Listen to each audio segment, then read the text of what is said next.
Hello, hello, hello, everybody. Welcome, welcome, welcome. How are you all doing today?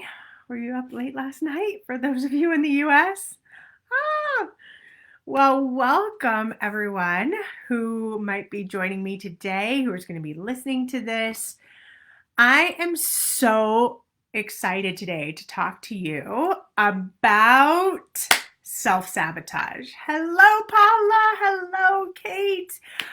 Good morning, good afternoon, wherever you are in the part of the world. Hello to all of you. Hi, Miss Lizzie. Love seeing you guys all come on and join me today.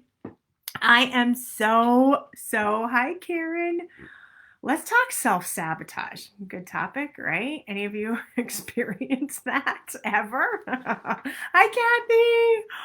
Hi, Kathy. Oh, let's hope we have good technology today for you too. Okay.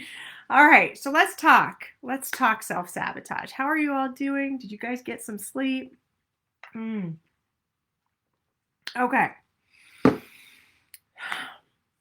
When it comes to self-sabotage, when you say you want to do something and you don't follow through, there are a variety of things that could be happening, but we know for certain it has to do with your brain.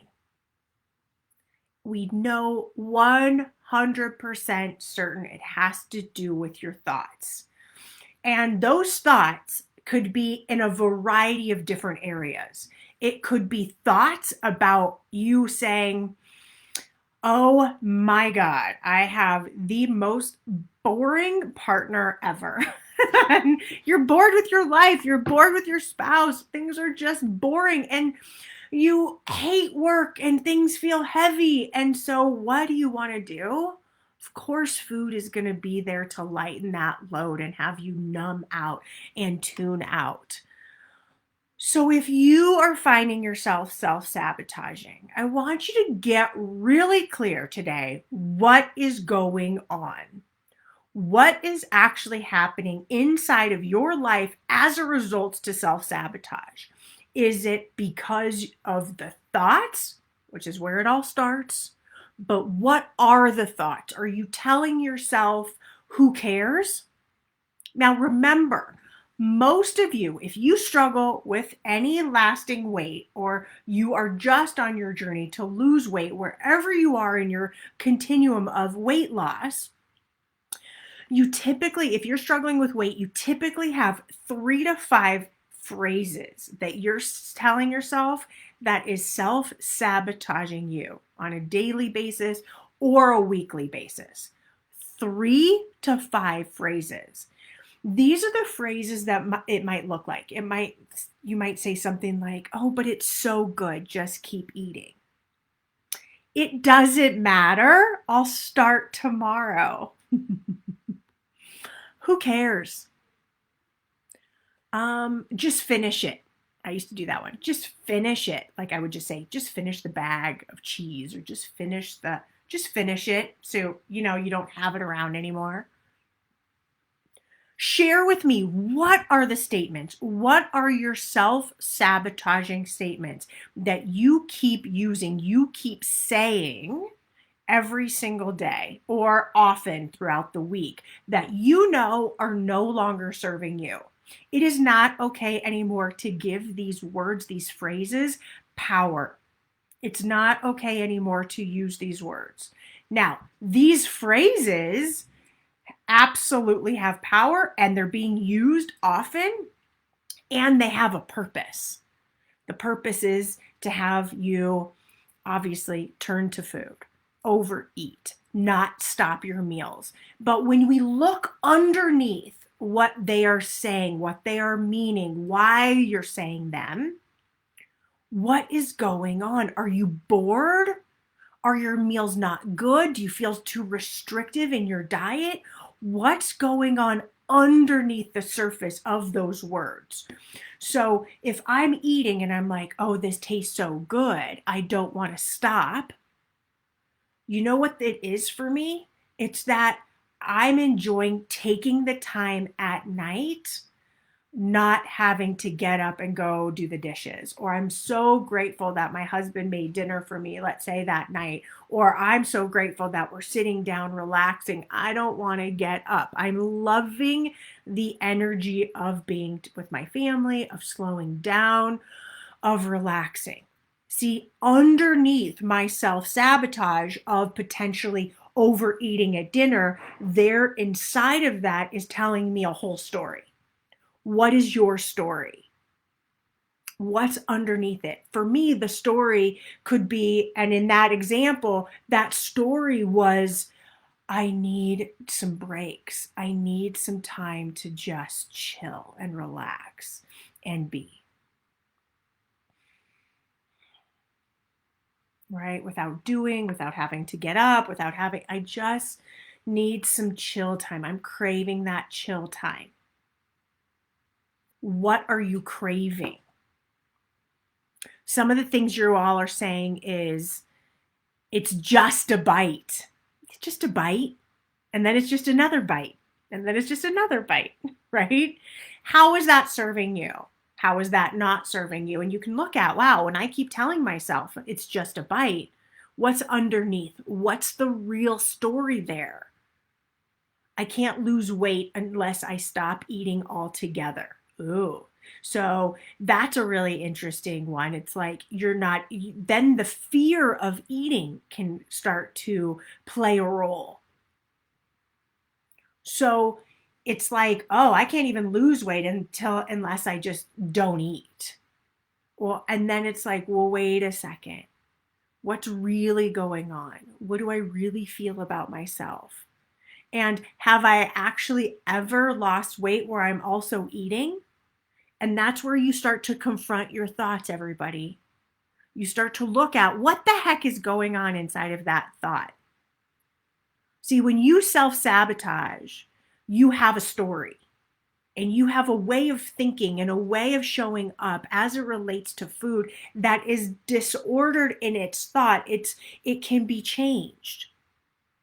So when we look at why you say to yourself, it's just one bite, or it doesn't matter, or let me just have it all, underneath that are stories of lack, of not wanting to get intimate with yourself, of craving connection, craving love, craving nurturing, asking for needing more support or slowing down. So underneath, oftentimes, these 3 to 5 areas, these words, these phrases, are deep stories that need to be looked at and uncovered.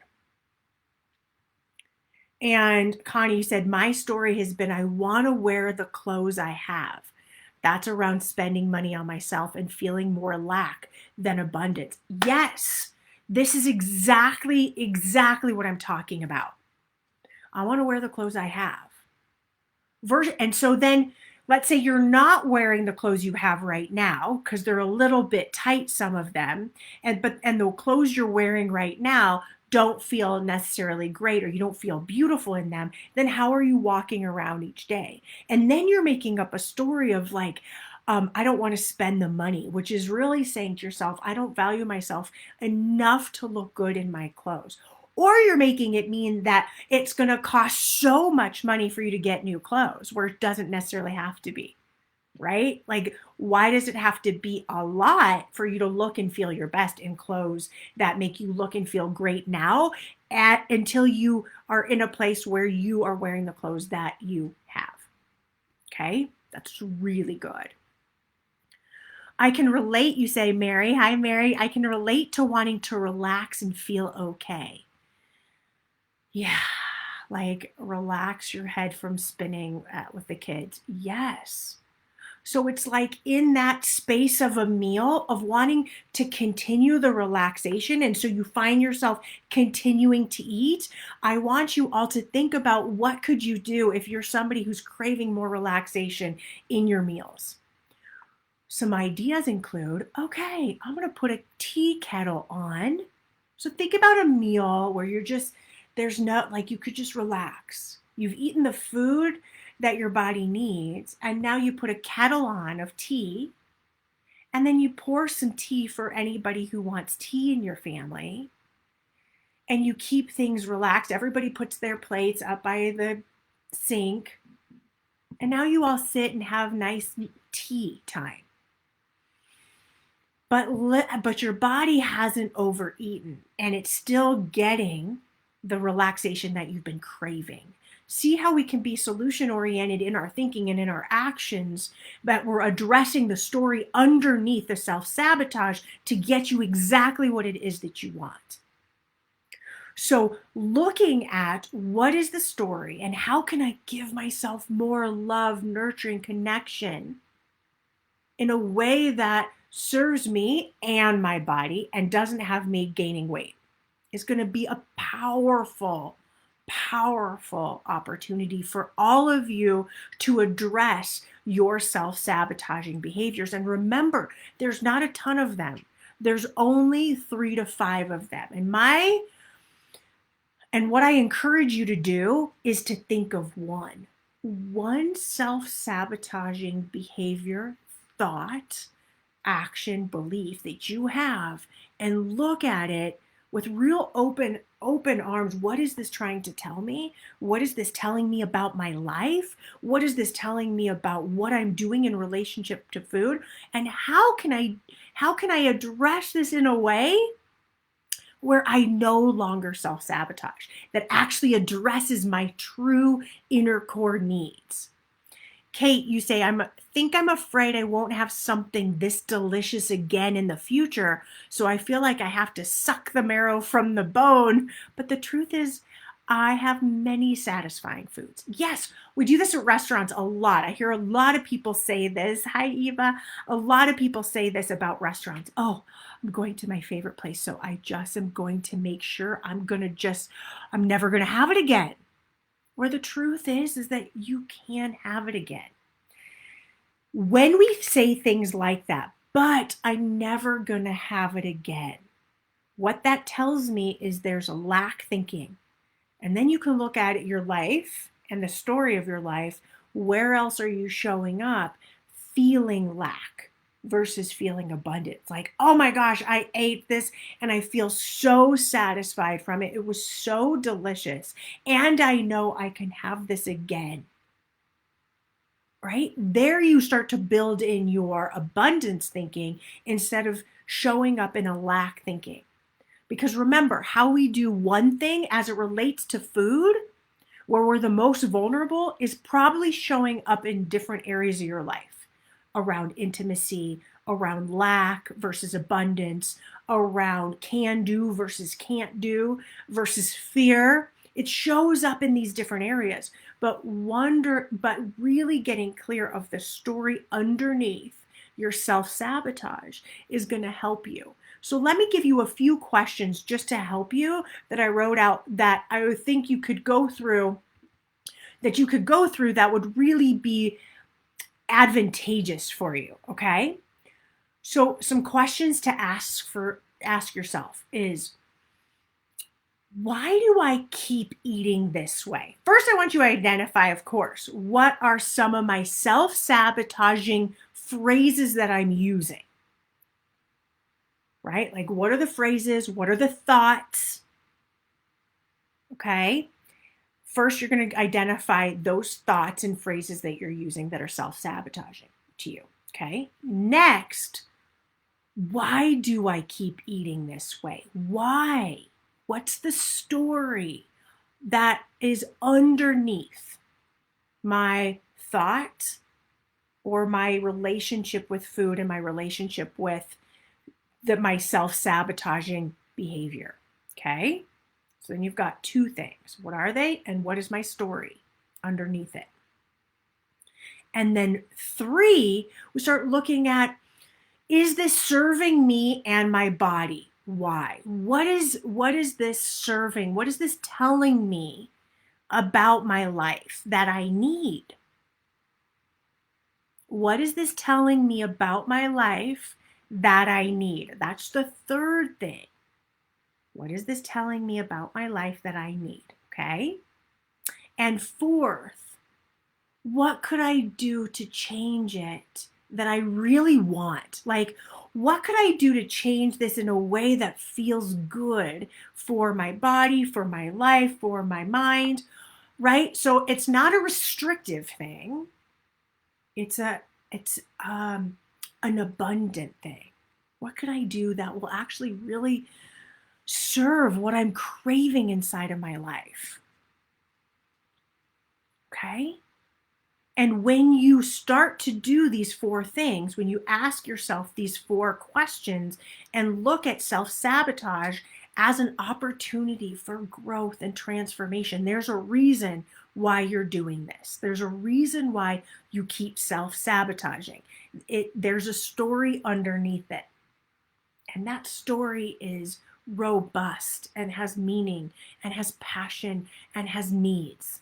And those needs are craving for you to spend a little time addressing your life and what you're really craving from your life that's being manufactured as a need for food, more food, boredom, structure, right? Something is happening inside of them. Is this making sense? Does this make sense, everybody? Does everybody get and understand why I'm sharing this and why this matters?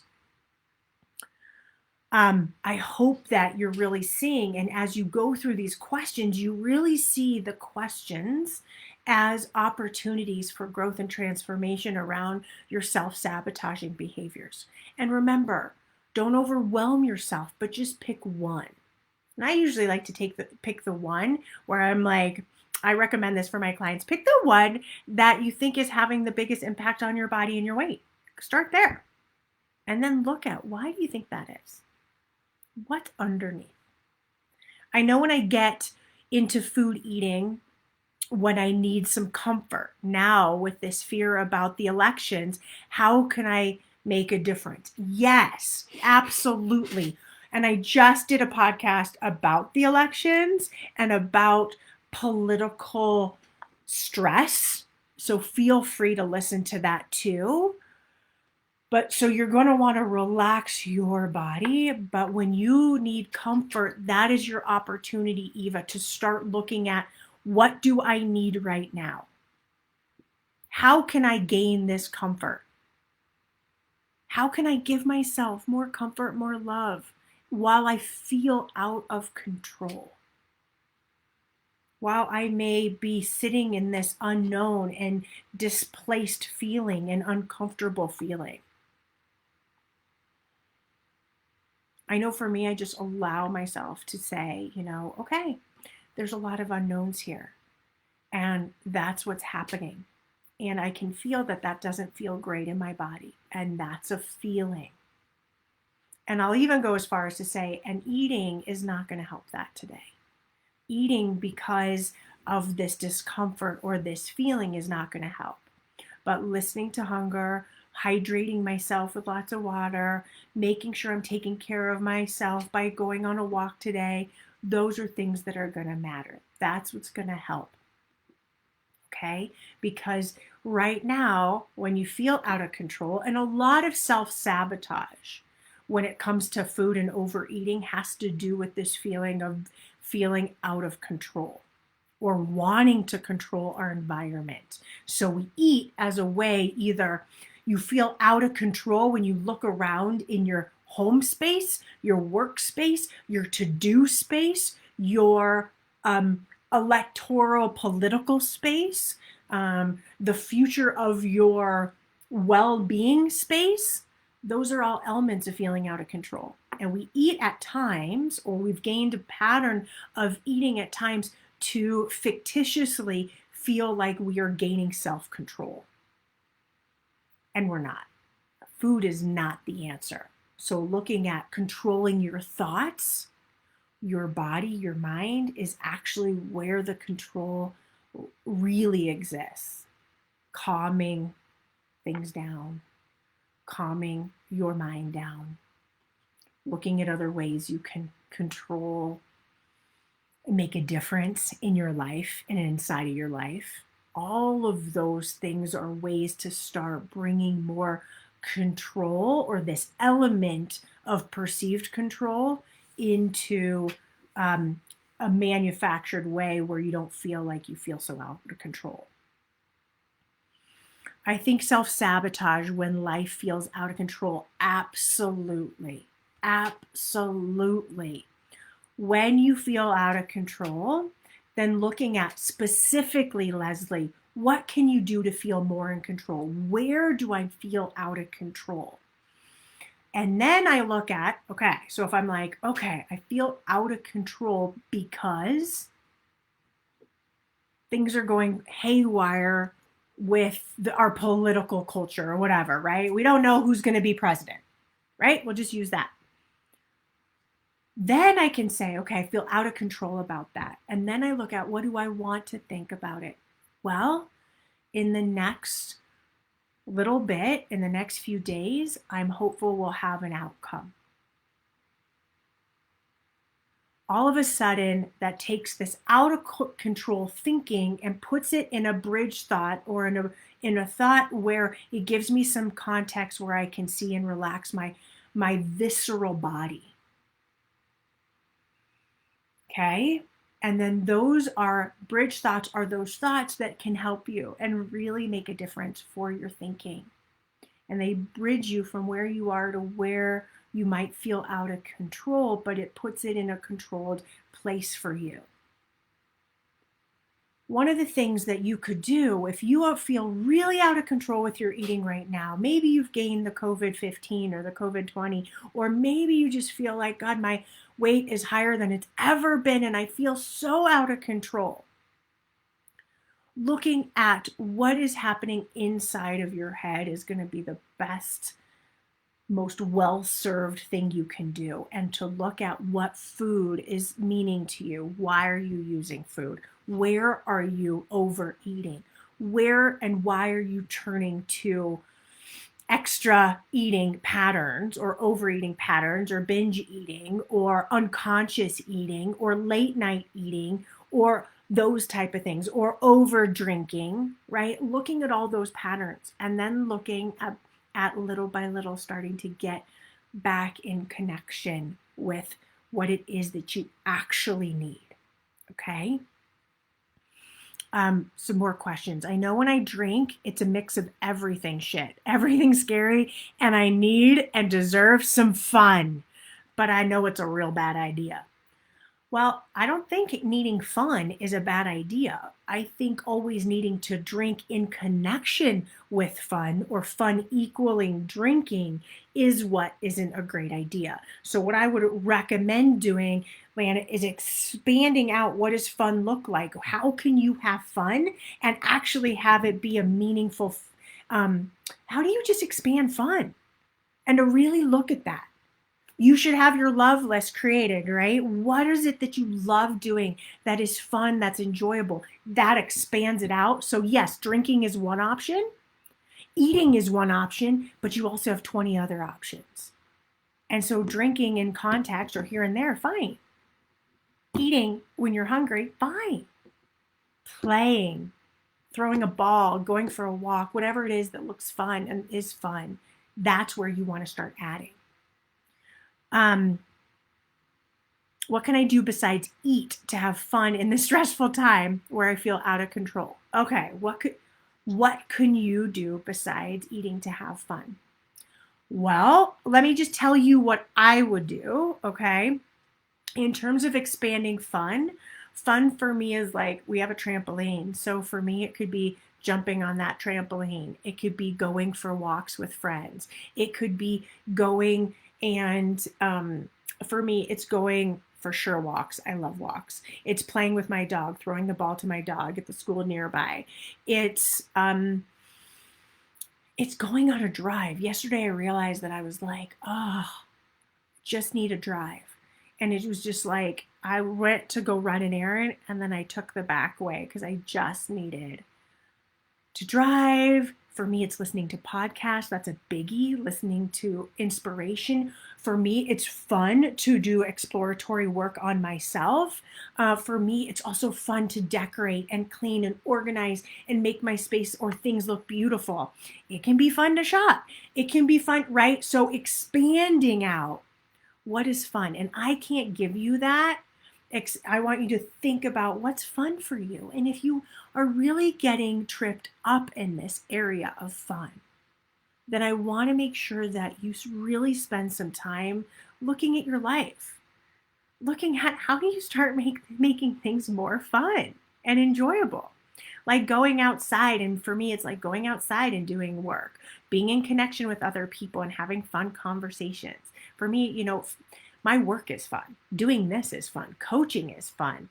All of this is fun. And there are things that are not fun that I look to say, okay, how can I then get this done in a more fun way? Laundry's never that fun, but watching TV and doing laundry is a little bit more fun.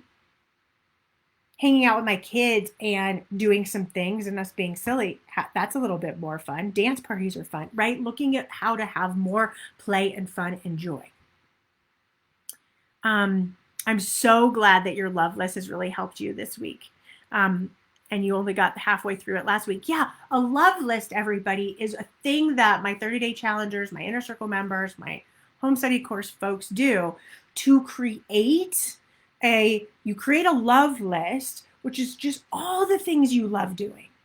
You start really looking at, if food is my only love, which listen, food will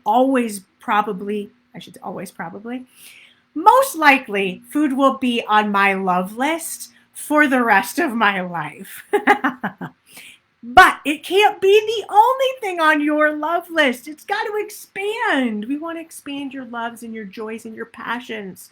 And if life is a little boring and a little humdrum, then it's time to shake things up and think about a passion project. I call it a passion project. Like, what does your heart, your life, your mind want to take action on and explore and research and do?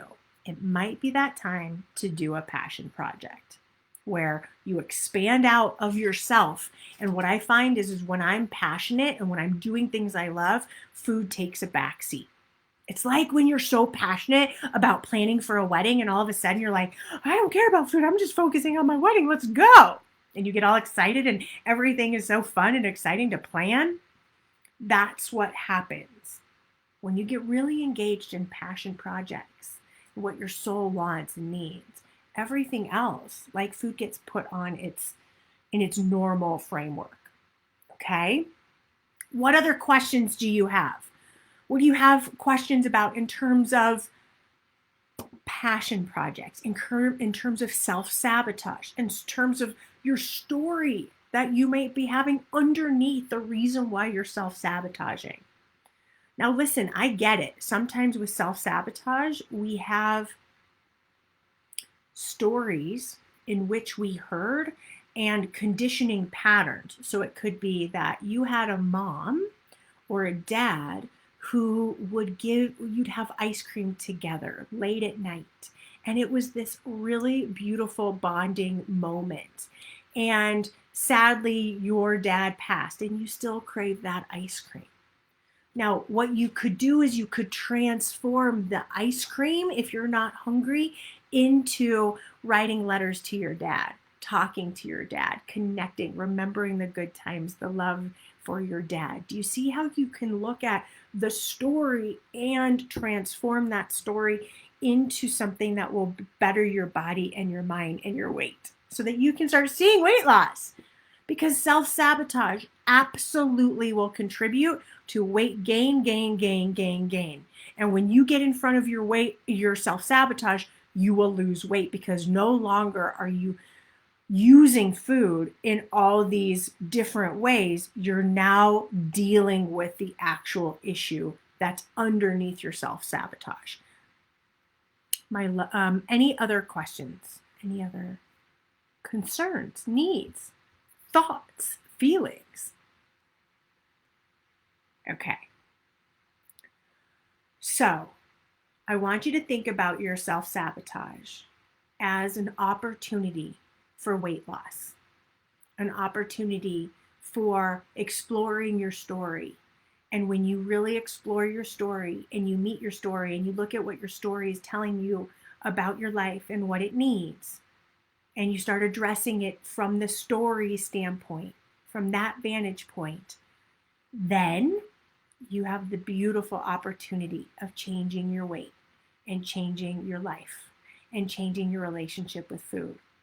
So I want to encourage all of you to begin that journey, to look at this as an opportunity, to look at self-sabotage as your life giving you information that it needs you to spend a little bit of time. It's like saying to you, oh, Marna, or oh, Jesse, or oh, Lana, or oh, Leslie, oh, you've got an opportunity to look at me, see what I actually need in my life.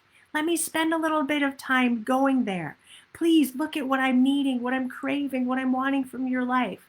Spend a little time there. And I know it will be one of the best uses of your time when it comes to losing your weight.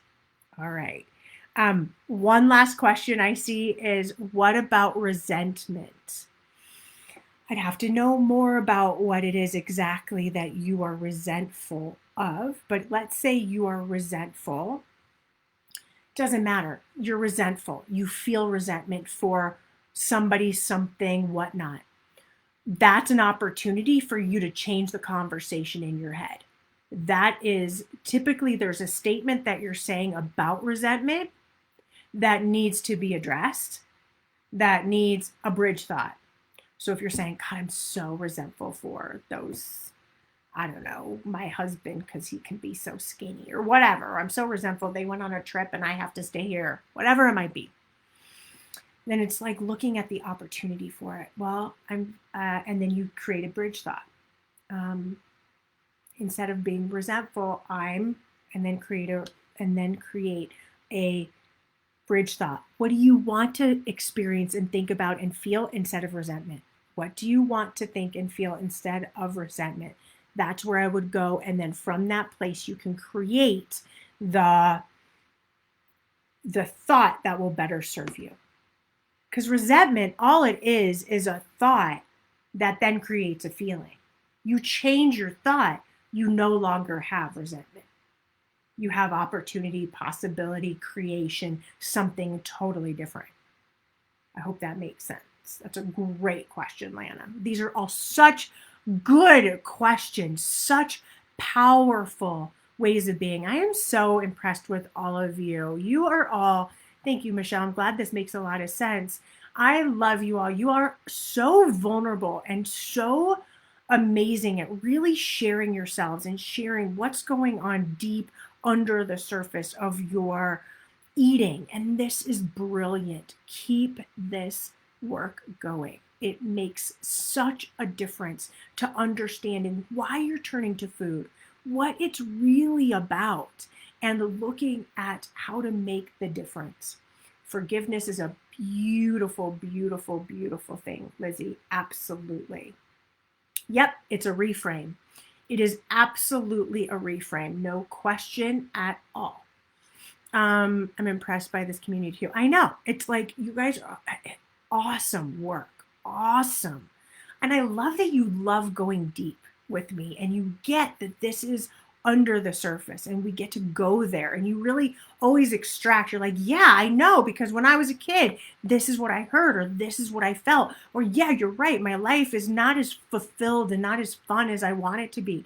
Okay, what could I do to create that? The last thing I want to bring up, oh, this is important.